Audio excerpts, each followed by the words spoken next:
आप इस बात से सहमत हों या ना हों, समझ लीजिए हमारी आधी से अधिक समस्याओं के विकराल होते जाने का कारण यही है, हमने छोड़ दिया है रोना। रोने को लेकर जो फलसफे बने हैं उन्हें कृपया यहां प्रयोग मत करें। वे उतनी ही सच्ची हैं जितनी हमारे यहां महिलाओं, जातियों और पाप पुण्य को लेकर बनी कहावतें। नहीं, रोकर हम बन गए मजबूत, जीत लिए किले, कहलाए मर्द, और शराब पीकर महफिलों में की क्रूर बातें। इस तरह हमने साबित किया कि हमारे भीतर महिलाओं वाली कमजोरियां नहीं हैं। अपन कभी नहीं रोते वाले भाव से हम अशिष्ट घटनाओं, निकृष्ट चुटकुलों और विभत्स दुर्घटनाओं पर हंसे और इस तरह से नष्ट कर दी अपने शरीर की रोने वाली कोमलतम ग्रंथि, जो हमारी लाख कोशिशों के बावजूद हमें इंसान बनाए रखती थी।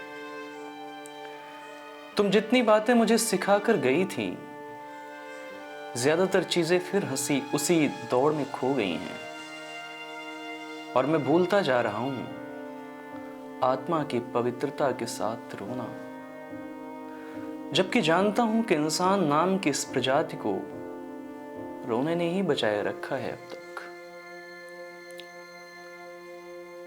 तुम तो जानती ही हो गुड़िया, तुम तो जानती ही हो गुड़िया, आत्मा और पवित्रता कितनी आउटडेटेड चीजें हैं। आजकल इनके बिहाफ पर एक बार का मोबाइल रिचार्ज भी नहीं हो पाता। अब बुद्धिजीवियों की तरह ये मत पूछना कि आखिर मोबाइल रिचार्ज कराने की जरूरत क्या है। तुम साथ रहती गर जरूरत तो रोटी की भी नहीं होती। अब देखो ना गुड़िया, आखिरी दिनों के इंतजार में बैठा हूं तो उम्र लंबी मालूम पड़ती है।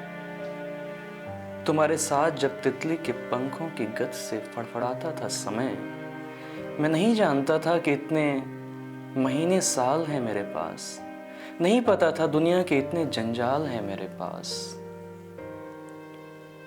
रोने की सुविधा देने के बदले में मांगे गए हैं हमसे सिर्फ कुछ आंसू, एक जीवित हृदय और दो पारदर्शी पानीदार आंखें। हालांकि रोते हुए आंखों से आंसू और होठों से कराह निकलना कोई शर्त नहीं है। कविता में रो पाने का वरदान बहुत कम कवियों को मिला है। क्या पता डायनासोर भी जब न लड़ पाते जलवायु से तो किसी के कंधे पर सिर रख थोड़ी देर रो लेने के बाद बढ़ा लेते अपनी ताकत, विपरीत से लड़ने की क्षमता। क्या पता वे बचे होते अब तक अगर उन्हें रो सकने का वरदान मिला होता। हम भूलते गए रोना।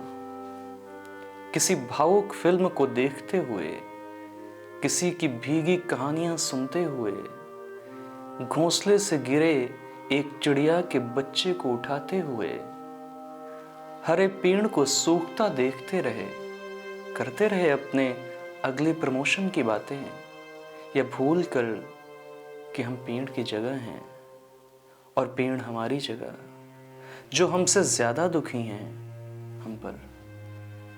धन्यवाद।